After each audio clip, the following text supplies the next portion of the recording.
Yes, bwana Heavyweight, mambo ni aje kaka? Kwema, namshukuru Mungu. Bwana kuzuri. Safi kabisa. Mambo yanakwenda nini? Yanasonga sio mbaya. Yes, bwana wekundu Msimbazi Simba mara jana ya kuibuka na ushindi wa bao 3-0 dhidi ya Namungo. Maneno yameanza kuwa mengi katika mitandao ya kijamii, baadhi ya wana Simba na wadau wa mpira wakisema kwa nini katika kipindi hiki ambacho wanapitia kutokuwa na mwalimu mkuu Muamini Suleiman Matola kutokana na kile ambacho wamekiona jana katika mchezo ambao alihudumu katika benchi la wekundu Msimbazi Simba. Je, ni wakati sahihi wa wekundu Msimbazi Simba kuamini Matola ambaye amehudumu kwa muda mrefu katika kikosi hicho? Of course, kwanza Suleiman Matola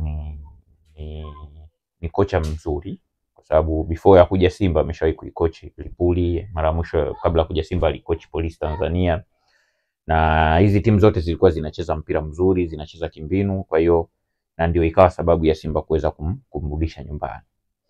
Sasa basi unajua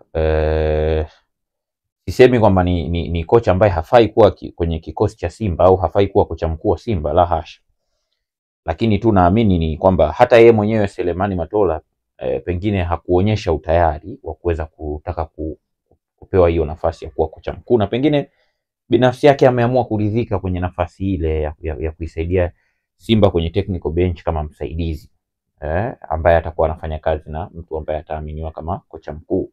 Inawezekana hivyo kwa sababu ukiwa unahitaji kuwa kocha mkuu unaweza ukaonyesha ule utayari wako, ikiwemo unaweza ukawa una zile demand za kuonyesha kwamba mimi natamani kuwa kocha mkuu.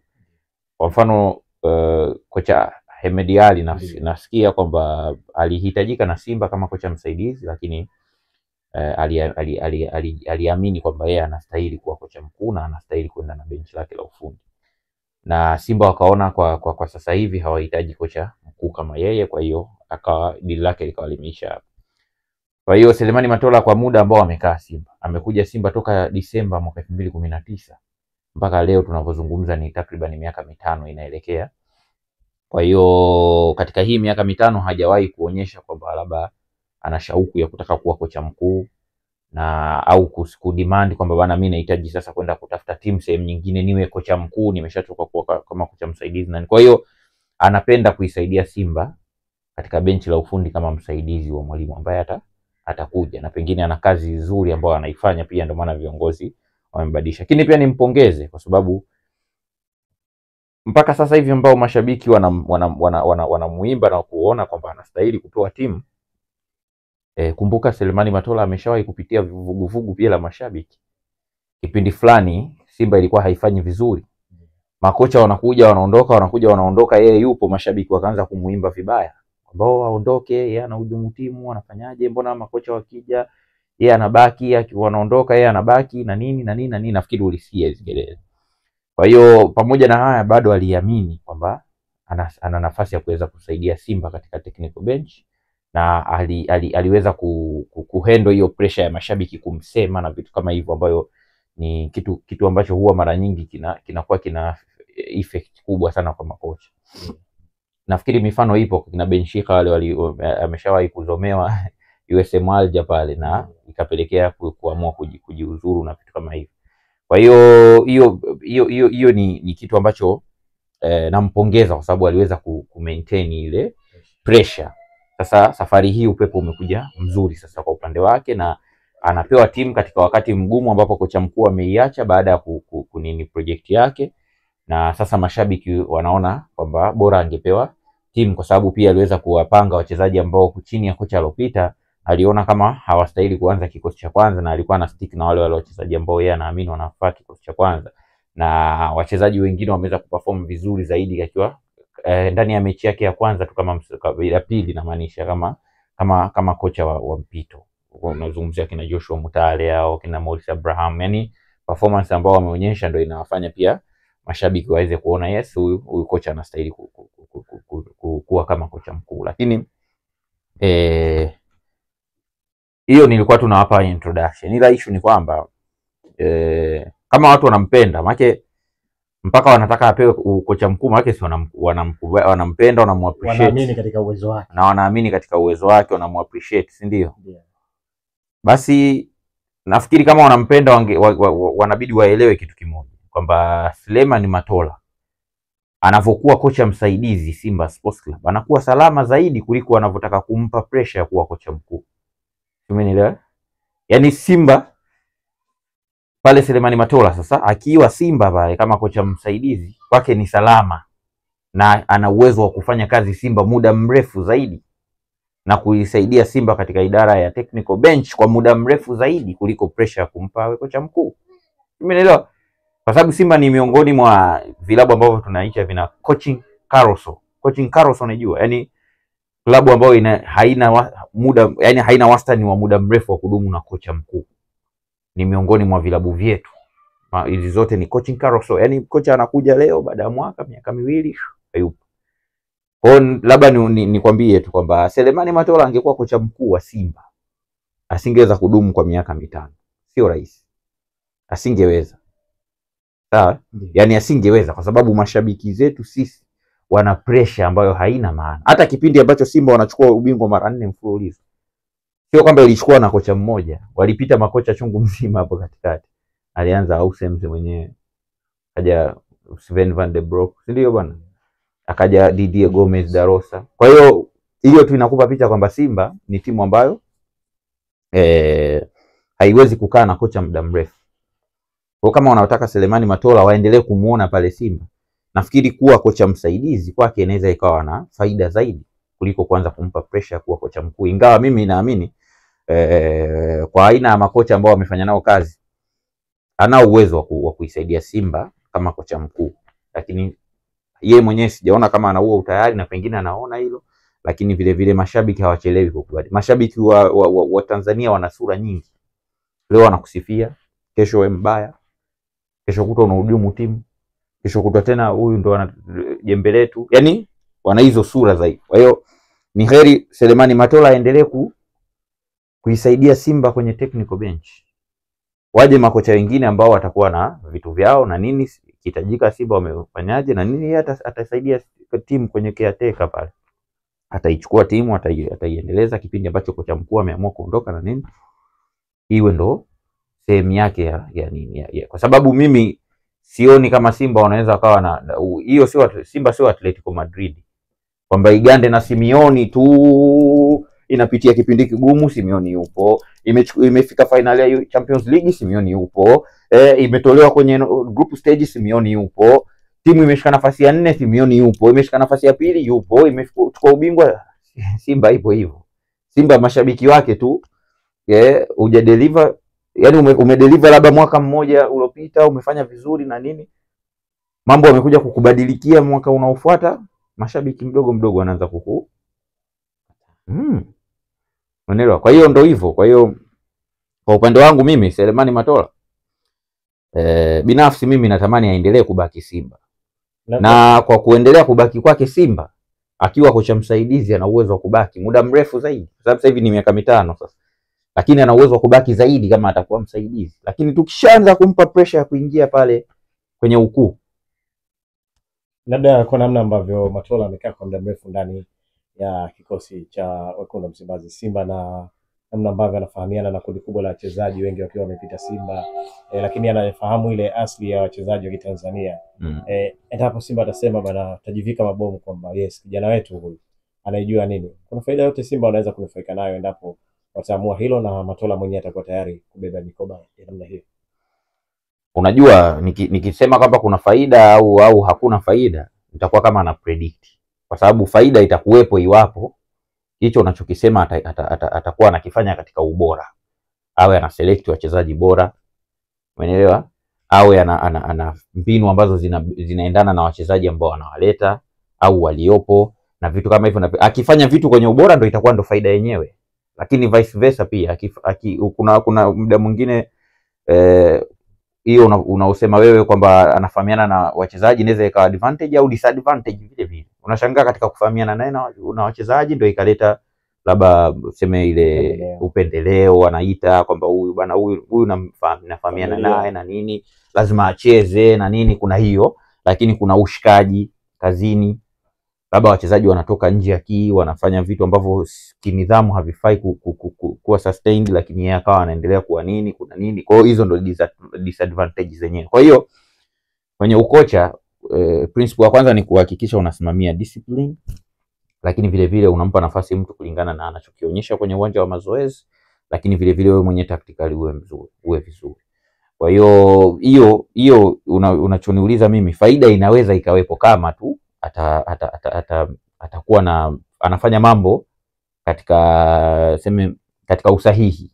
usahihi wake, analeta wachezaji sahihi pasi na kuangalia ushikaji au nini, yani alete kulingana na performance, na waliopo pia the same awapange kulingana na performance, timu icheze kwa kimbinu, lakini vile vile asije aka entertain ule ushikaji kwamba mchezaji amefanya jambo ambalo linastahili kuchukuliwa hatua ya kinidhamu, yeye anapotezea kwa sababu labda ni mshikaji na nini, au ile ana mazoea yale ya kupitiliza na wachezaji kiasi kwamba wachezaji wanaanza kumdisrespect na kumuona kama ni mwenzao na nini, kwa sababu coach anatakiwa na limitations zake na vitu kama hivyo. Kwa hiyo vyote vinaweza vikawa majibu kwamba inaweza ikawa faida, lakini pia inaweza ikawa ni hasara pia, kama itategemea sasa na yeye mwenyewe atakuwa na watu wasimjaji kwa hizi mechi mbili, kwa sababu mechi mbili kocha haziwezi zikamfanya, kila siku nazungumza maneno, mechi mbili haziwezi zikamfanya kocha tena ambazo ziko karibu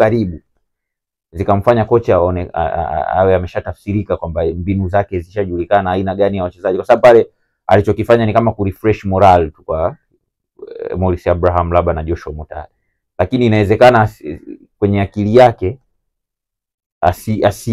asiwe ndo kashapata first 11. Inawezekana kabisa ukashangaa mechi inaokuja kabisa unashangaa na kujana unamuona tena Ahoua, unakuja unamuona tena Kip Dennis, unakuja kumuona Jonathan Soa. Yaani kwa hiyo hivyo vitu vipo kwenye mpira, especially kwa makocha ambao wanapewa timu kwa ndani ya muda mfupi. Anaweza akampanga mchezaji ili kurefresh morale, ili asimuone mchezaji asijione kama hayupo kwenye mipango ya makocha wote ambao wanakuja. Kwa hiyo mimi naamini kwamba bado still hata kwenye hizo swala la mbinu watu wasimalize maneno kwamba tayari ndo mbinu zake na nini, bado ni mapema sana kuweza kumjaji kocha katika namna hiyo, ingawa naamini ni kocha mzuri.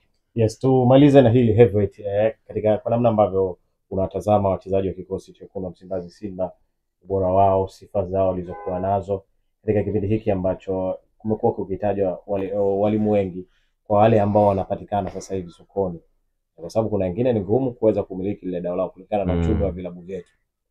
Karata yako kubwa hasa namba 1 wewe kupata nafasi ya kupendekeza mwalimu inaangukia kwa nani?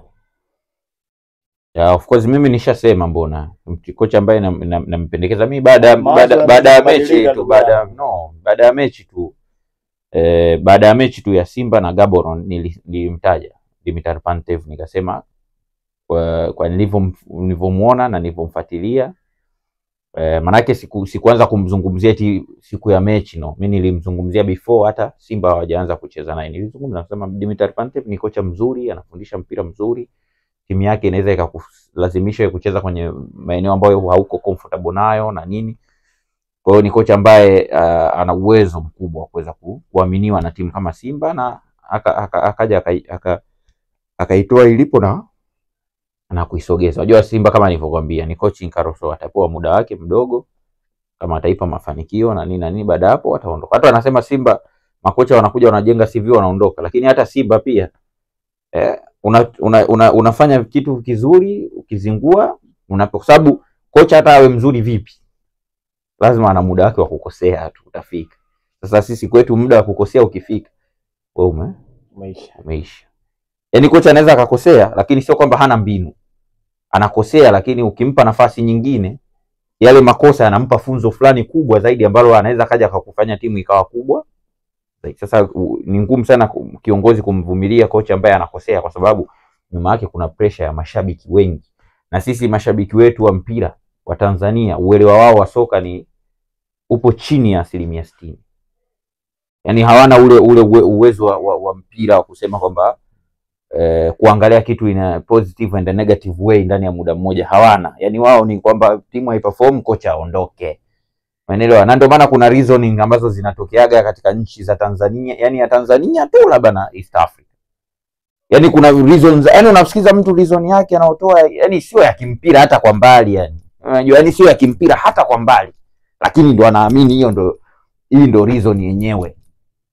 Mimi huaga sinaga kawaida ya ku-criticize. Ningekupa mifano hapa hai, lakini tu wataona kama anawa criticize na anaanza kuwa dogmatics, hata wataniona kama mimi dogmatics, si heshima mawazo ya wengine na nini, lakini tu wewe unafikiri unaelewa. Yani kuna vitu yani mtu anakuwa anashupalia, yani sehemu ya kumlaumu kocha yeye hamlaumu kocha.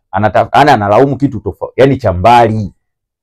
Umeelewa? Wakati ndo hicho ndo kilikuwa kina Mtanzania hata game plan hajui. Mtanzania kitu kinachoitwa game plan wengi wao hawajui. Ukimuuliza game plan maana yake nini anaweza asijue. Sasa kitu kidogo kama game plan hajui, sasa utamwambia nini? Kwa sababu game plan ni mpango wa mechi fulani, si ndio? Bana naenda kucheza na timu hii, ina character hizi na hizi na hizi, nitafanya hichi na hichi na hiyo, ndo game plan. Sasa mtu akija ukimwambia Mtanzania hajui mechi nzuri ni nini na timu kucheza vibaya ni nini, hajui. Mechi nzuri anaweza kukwambia Simba imecheza vibaya. Wakati Simba imecheza mechi nzuri, mtu anakuambia Simba imecheza vibaya. Sasa utamwambia nini? Unamwacha tu. Unaelewa? Unamwacha tu. Kwa hiyo ndio maana mimi muda mwingine waga napendaga kuamini kwenye kitu ambacho kipo. Muda mwingine siwalaumu kabisa viongozi wetu. Kwa sababu ukishakuwa kwenye kisiwa cha vipofu, jifanye chongo ndo utaishi vizuri. Unaelewa? Kwa sababu ukishakuwa tu kiongozi wa kimpira na kusimamia misingi ya football katika jamii ya watu ambao mpira hawaujui, utaonekana kiongozi mbaya. Kwa muda mwingine viongozi wanakuwa correct tu kwamba wanafuata kitu ambacho mashabiki wanataka. Kocha tumtakie, timua. Umeona bwana? Sio fulani tumtakie, timua. Leo hii mashabiki wanamuimba Matola ndo hao ambao walikuwa wanamuimba aondoke 2022 au 2023 timu ilivyokuwa ifanye vizuri. Ndo hao timu inafungwa nini analaumiwa Matola. Kuna kipindi kilikuwepo hicho. Timu inafungwa, umeelewa, kwa sababu zingine anapewa lawama Matola. Anafanya nini? Na kocha msaidizi mwingine yupo, labda kocha mkuu kaja na msaidizi wake mwingine, lakini Matola ndo anapewa lawama. Huyu ndo anatuchomesha huyu. Umeelewa? Ndio maana nikakwambia Tanzania, ukiwa kiongozi wa mpira katika nchi kama Tanzania, inabidi uwe mvumilivu na uwe mtu ambaye unajua namna gani ya kusoma jamii ya watu wa hivi. Yaani reasoning yetu, yani sisi reasoning yetu ni hafifu. Umeelewa? Yaani hafifu. Yaani tunaweza wewe ukimuuliza mtu Simba ina shida gani kiufundi, kila mtu atakuja na jibu lake ambalo wewe mwenyewe utashangaa. Kwa hiyo ndio maana nikasema kwa upande wa Selemani Matola mwenyewe kwamba akiwa msaidizi kwake inaweza ikawa na faida zaidi. Kwa sababu angekuwa mkuu, kwa ile pressure ambayo alipigwa miaka nyuma, leo asingekuwepo Simba. Na sidhani kama Simba wangeweza kumrudisha tena. Sidhani. Na Simba ndio imekuwa timu ambayo ina utaratibu wa kulinda makocha wazawa. Kwa sababu hata Juma Mgunda walikuwa wanamlinda kwenye hizi pressure ambazo sio necessary. Kwa sababu Juma Mgunda kama ingekuwa mtu wa kupoa timu mzawa mapema alikuwa Juma Mgunda. Umeelewa? Kwa sababu Juma Mgunda kuna kipindi alifanya vizuri, alisaidia timu kuqualify kwenye hatua ya makundi. Timu ilikuwa inapiga nakwambia mpira utembee na nini, na mashabiki tayari flavor yake walikuwa washaanza kuipenda na wanaanza kumsifia na nini na nini na nini. Umeelewa? Lakini waambepusha na hiyo pressure, sababu viongozi wa Simba wanawajua vizuri mashabiki.